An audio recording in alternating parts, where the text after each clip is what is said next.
பொன்னகர் வீதியில் என் நேரம் பாடலாம். பொன்னகர் வீதியில் என் நேரம் பாடலாம். தம்பூராம் கிண்ணர் வீணை என் இசை கேட்கலாம். தம்பூராம் கிண்ணர் வீணை என் இசை கேட்கலாம். என்ன சுகம், ஆஹா என்ன சுகம், என் ரட்சகரின் சமூகம் பேரானந்தம், பரமானந்த மோட்ச சுகானந்தம், அதை பெற்று அனுபவித்தாள் என்ன சுகம். இயேசு கிறிஸ்துவின் இணையற்ற நாமத்தில் என் அன்பின் வாழ்த்துக்கள். திரும்பவுமாய் தெய்வ முகத்தை பார்ப்பதற்கு நம்ம எல்லாருக்கும் கொடுத்த பெரிய கிருபைக்காக ஆயிரம் ஆயிரம் கோடி துதிகளை செலுத்துகிறேன்.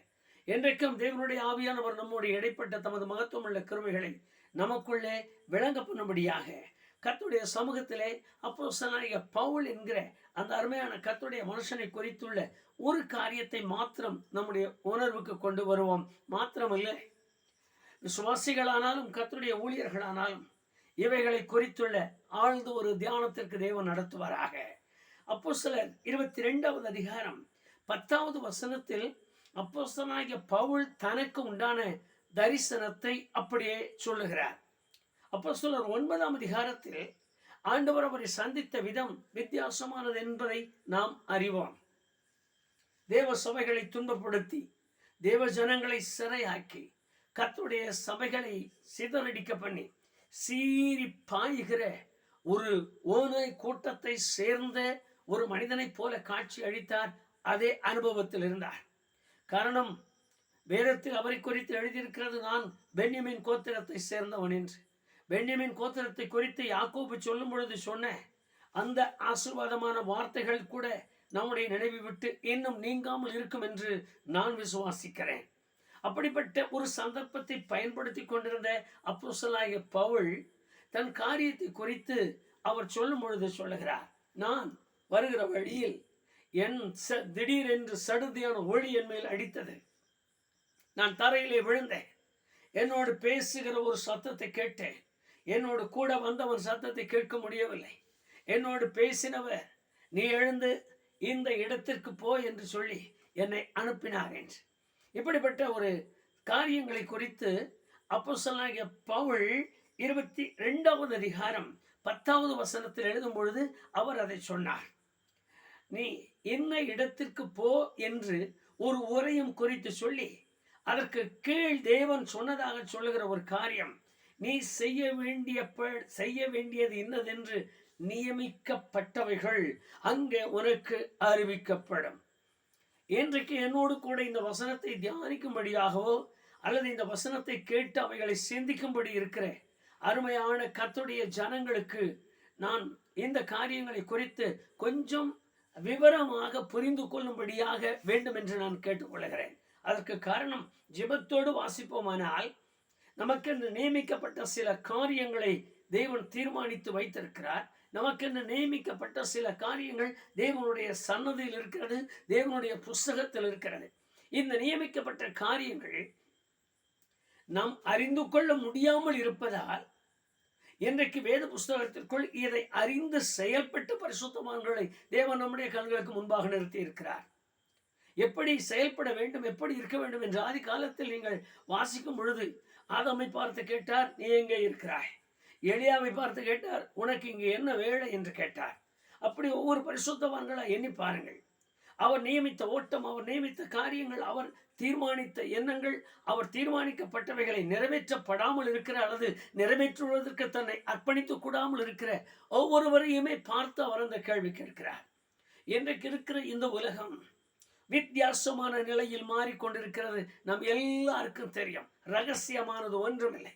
எல்லா மாற்றம், செயல் மாற்றம், ஒரு காரியங்கள் மாற்றம், ஆராதனை மாற்றம், பாடல்கள் மாற்றம், செயல்பாடுகள் மாற்றம், எல்லாம் விதவிதமான காரியங்களாய் மாறிவிட்டது.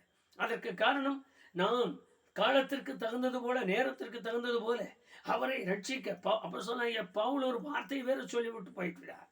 அது ஒரு பெரிய ரகசியமாக போச்சு. எல்லாருக்கும் எல்லாமானே. இப்படிப்பட்டவனுக்கு அப்படி ஆனேன், அப்படிப்பட்டவனுக்கு இப்படி ஆனேன், அவனை ரட்சிக்க இப்படி ஆனேன், இப்படி அவர் ஒரு வார்த்தை சொல்லி இந்த காரியத்தை உணர்த்தின நிமித்தம் அதுவே இன்றைக்கு பிரசங்கமாய் மாறிவிட்டது. அவருக்காக நான் இப்படி, இவருக்காக நான் இப்படி, அவருக்காக சூழ்நிலைகள் இப்படி என்று இல்லை. வேதம் சொல்லுகிற காரியத்தை நன்றாய் கவனியுங்கள். எனக்கென்று நியமிக்கப்பட்ட ஒரு காரியத்தை தேவன் தீர்மானித்து வைத்திருக்கிறார். இந்த நியமிக்கப்பட்ட காரியம் அப்போஸ்தலனாகிய பவுலுக்காகவும் நியமிக்கப்பட்டு இருக்கிறது என்பதும், நியமிக்கப்பட்ட காரியத்தை சொல்லும்படி எங்கு இருக்க வேண்டாம் அங்கு போ என்றும் சொல்லுகிறார். இந்த விஷயங்களை கர்த்தருடைய ஜனங்கள் கொஞ்சம் யோசிக்க தொடங்கினால் போதும். உண்மையாகவே எதற்காக அழைத்தார்? ஏன் என்னை தெரிந்து கொண்டார்? எதற்காக எனக்கு பாவ மன்னிப்பு கொடுத்தார்? எதற்காக என்னை தமது ராஜ்யத்தின் மகிமைக்கென்று அவர் முன்குறித்தார்? இவைகளை எல்லாம் கொஞ்சம் கொஞ்சமாய் சிந்திக்க தொடங்கினாலே நான் அழைக்கப்பட்ட அழைப்பு உண்மையாய் வெளிப்படும், அல்லது நான் இருக்கிற இடம் உண்மையாய் வெளிப்படும். சில சந்தர்ப்பங்களில் இந்த சபைகளை குறித்த காரியங்கள் விமர்சனமாக பேசப்படுவதுண்டு. அதில் அது இல்லை, அது ஆகாது. இந்த சபைக்குள்ள இந்த கோட்பாடு இல்லை, இது ஆகாது. அந்த சபையில் அபிஷேகம் இருக்கிறது, அது அந்நிய பாஷை இல்லை, அது ஆகாது. இந்த சபையிலே கைத்தட்டி பாடக்கூடாது, இது ஆகாது. இதெல்லாம் ஒரு ஒட்டுமொத்தமான காரியங்களாக மாறி நான் எந்த நிலையில் இருக்கிறேன் என்பதை மறந்து வாழ்கிற ஒரு வாழ்க்கைக்கு தள்ளப்பட்டிருக்கிறோம். பவுலை பாருங்கள், 22வது அதிகாரம் 3வது வசனத்தில் அவர் ஒரு உயர்ந்த நிலையை சொல்கிறார். அதற்கு பின்பு அப்படியே பாருங்கள், நான் கமாலியேல் என்கிற ஒரு வித்வானிடத்தில் படித்தேன் என்று சொல்கிறார். கனம் பொருந்திய மனிதனிடத்திலே அவர் படித்த அந்த பாடத்தில் வேதத்தை முழுமையாய் கற்றுக்கொண்டு சட்ட திட்டங்களுக்கு உட்பட்டு போதிக்கப்பட்டார் என்று எழுதியிருக்கிறதை நாம் வாசிக்கலாம். அவரே பிலிப்பியரின் புஸ்தகம் 3ஆம் அதிகாரத்தில் நீங்கள் வாசிப்பீர்களானால் அவரே 3, 5, 6 வசனங்களை வாசித்து பாருங்கள். தன்னை பற்றி அப்படியே சொல்லிவிட்டார். நான் பென்யமின் கோத்திரத்தை சேர்ந்தவன், எபிரேயரில் பிறந்த எபிரேயன், வேத பிரமாணத்தின்படி நான் விருத்த சேதனம் செய்யப்பட்டவன். அப்படியே சொல்லுகிறார். வேத சட்டத்திட்டங்களின்படி நான் பரிசேயன். எப்படியெல்லாம் தன்னை விவரிக்கிறாரோ அவ்வளவு காரியங்களை விவரித்து அவ்வளவு திட்டமாய் தன்னை குறித்து தன்னுடைய அந்தஸ்து, தன்னுடைய காரியம், தன்னுடைய கல்வி, தான் கற்றுக்கொண்ட நிலை, தான் பிரமாணத்திற்கு உரிய நிலை, தான் தேவனுக்கு உகந்த நிலை, தான் தேவனுடைய சமூகத்தில் போகிறதற்கு தகுதியுள்ள ஒரு நிலையை அப்படியே விவரிக்கிறார். ஒன்றும் மறைக்காமல் முழுமையாய் விவரிக்கிறார். வாசித்து பாருங்கள். விவரித்து கொண்டிருக்கிற இந்த அப்போஸ்தலனாகிய பவுலை பார்த்துதான் முழுமையாய் தன்னை சரிப்படுத்தி இருக்கிறேன் என்று எண்ணுகிற பவுல் வைராக்கியம் கொண்டு எழுந்த ஒரு மனிதன், தேவனுக்கு விரோதமாக ஒரு மனிதனும் இருக்கக்கூடாது என்று வைராக்கியம் உண்டவர், தேவனுக்கு விரோதமாக ஒரு உபதேசமும் பேசக்கூடாது என்று வந்தவர், தேவனுக்கு முன்பாக, பரிசுத்தம் உள்ளவருக்கு முன்பாக, யெகோவாவுக்கு முன்பாக அவருக்கு அடுத்து ஒரு மனிதனும் தன் நிலையிலே நிற்கக்கூடாது என்கிற வைராக்கியம் நிறைந்த ஒரு மனிதன். இவரை குறித்து தான் தேவன் அவருக்கே சொல்லுகிறார், இப்பா நீ எல்லாம் சரிதான், உன் பிறப்பு தெரியும், உன் நிலைமை தெரியும், உன்னுடைய கல்வி தெரியும், உன் அந்தஸ்து தெரியும், உன்னுடைய குடும்பம் தெரியும், உன்னுடைய குழந்தை தெரியும், உன்னுடைய கோத்திரம் தெரியும், நீ இதுவரைக்கும் நடத்திட்டு இருக்கிற செயல் எனக்கு தெரியும். ஆனால் உனக்கென்று நியமிக்கப்பட்ட காரியம் ஒன்று உண்டு. இந்த காரியத்தை நீ அறிந்து கொள்ள வேண்டுமானால் இருக்கிற இடத்தை விட்டு அந்த ஊருக்கு போ. கர்த்தருக்கு மகிமை உண்டாகட்டும். நீ அங்க போயிரு, அங்க போ, அங்க போ. அந்த பாஸ்டர் பார், அந்த ஊழியக்காரரை பார், அந்த தீர்க்கதரிசியை முதல்ல பார். அவர் உன்னை போல தான் கொஞ்சம் படித்தவர், அவர் உன்னை போல தான் கொஞ்சம் தெரிந்தவர். அவரிடத்துல போய் பார், அங்கதான் உனக்கு எல்லாமே அறிவிக்கப்படும். நிமிஷம் கொஞ்சம் நம்மை சிந்திக்க தொடங்கினால் இந்த வேதவசனம் நம்மோடு இடைபட தொடங்கிவிடும். எனக்கு அன்பானவர்களே, நான் போய் கற்றுக்கொள்ள வேண்டும். நான் நியமிக்கப்பட்ட ஸ்தானத்திற்குள் நான் நிற்கவும் தேவன் இந்த கடைசி காலத்தில் ஊழியர்கள் முதல் விசுவாசிகள் வரைக்கும் விரும்புகிறார்.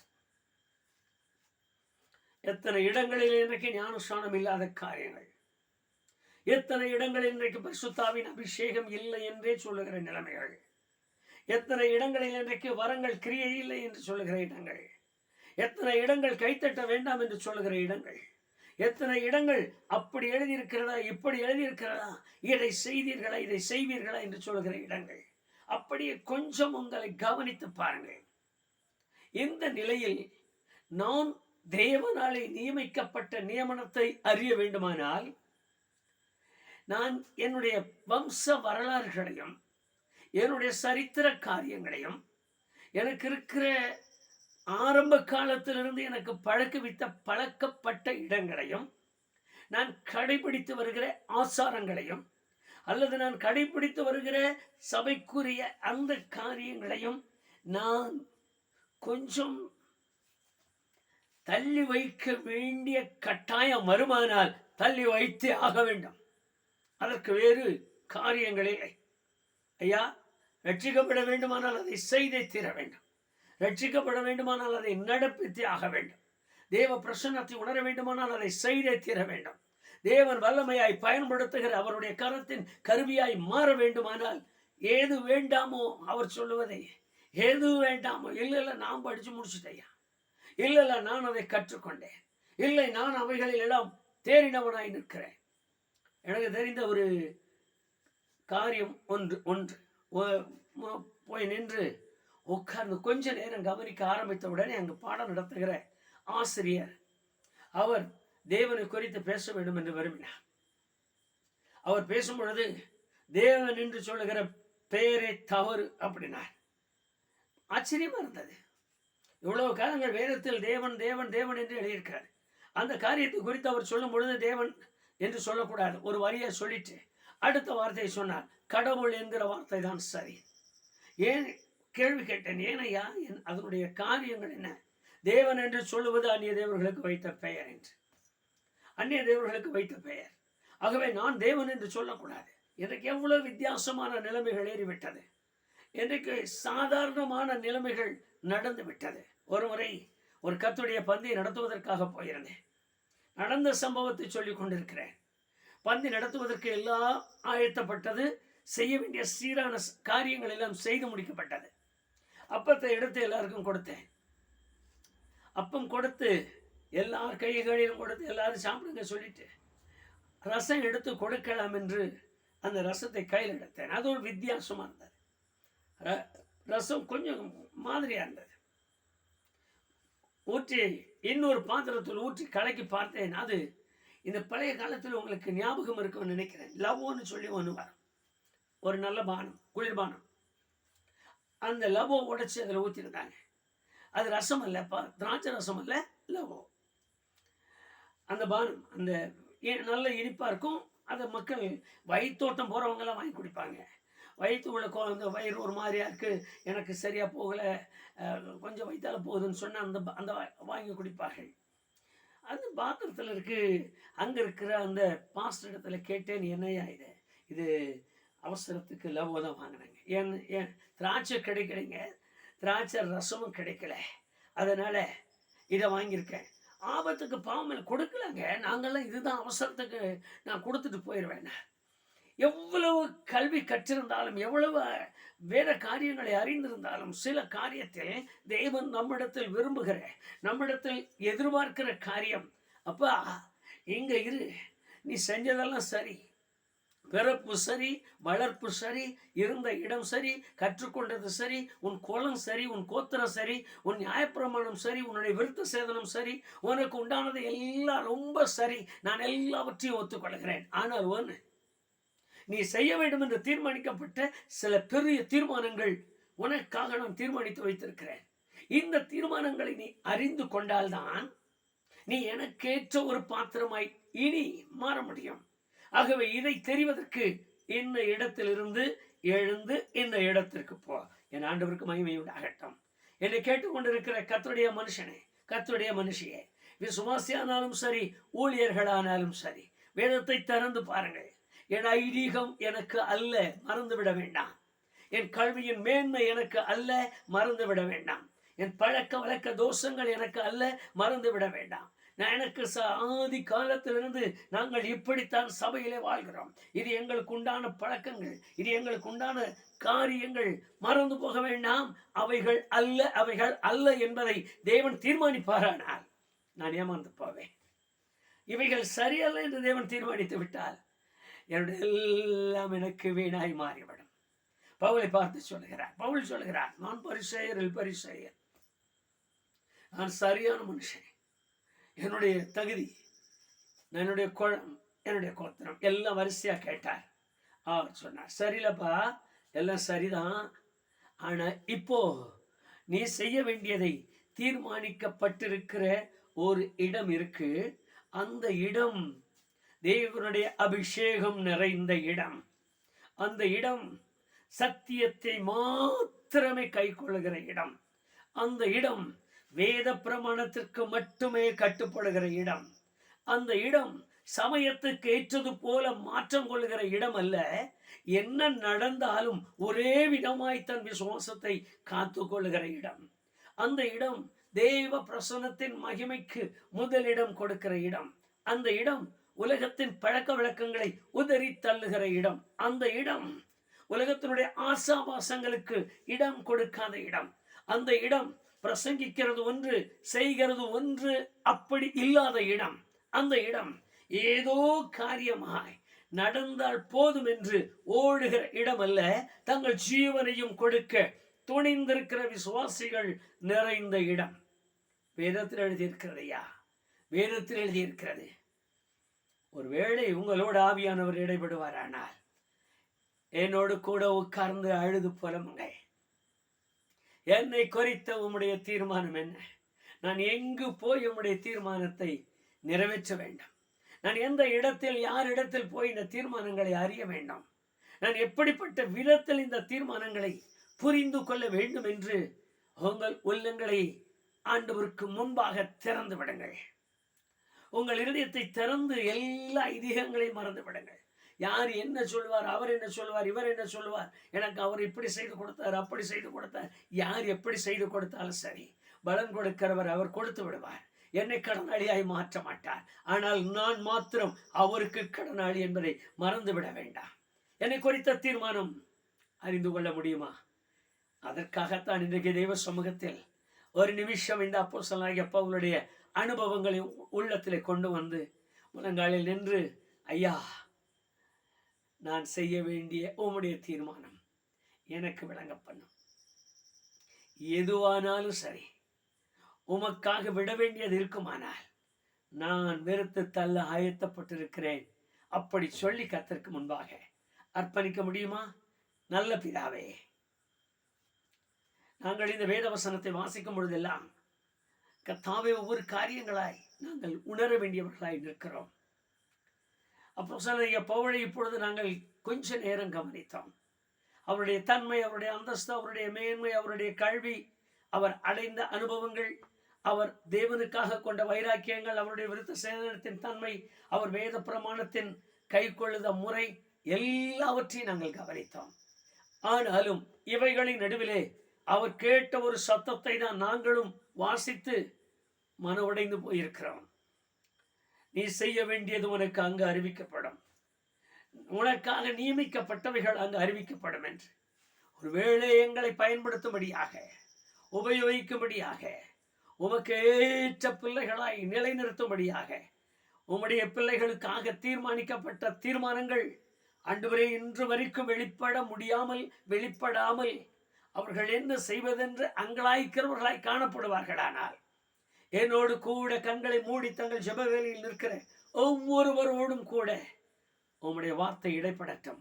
அவர்களை குறித்த தீர்மானங்கள் அவர்கள் அறிந்து கொள்ளும்படி, விவரமாய் புரிந்து கொள்ளும்படி கர்த்தாவே, நீர் மனக்கண்களை திறந்தரலும். உடைய கண்கள் நோக்கமாய் இருக்கட்டும்.